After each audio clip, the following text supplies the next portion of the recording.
Wakil Bupati dengan badan administrasi Cibanati. Sebenarnya banyak program-program yang bisa ditunjukkan. Yang itu yang seperti ini, saya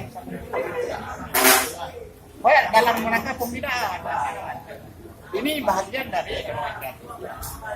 Karena ke depan berpikir kalau bikin misalnya punya proyek, berpikir hal-hal yang lain, inilah yang bisa berkembang Indonesia dan Indonesia.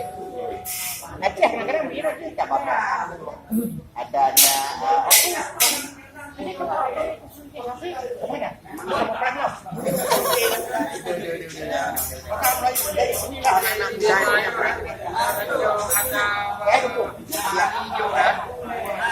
kemarin saya buat di Laksa demikian. Saya panggil anak muda. Saya panggil wali kota. Bina anak muda, kan hebat orang tua. Jepun ke gaduh lagi kita pakai apa baik kalau pakai. Beginilah.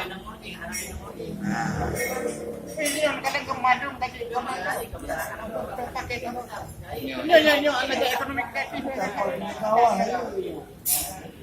Saya sampai dah pula buat diri. Ya, Pak. Pula buat diri tapi ini perlu dibina.